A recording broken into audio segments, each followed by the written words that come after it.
একটা শব্দ আছে, পরিস্থিতি। অনেক মানুষের মুখে আমরা এই শব্দ শুনি।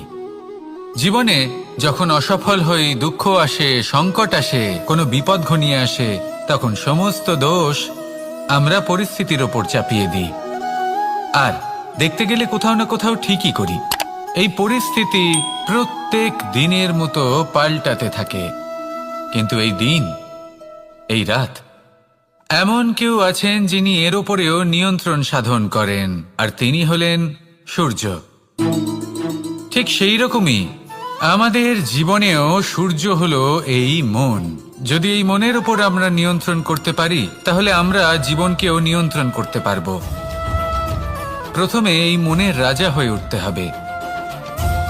তাই মনে রাখবেন, যদি মন দুর্বল হয়, তাহলে পরিস্থিতি আমাদের সমস্যা বলে মনে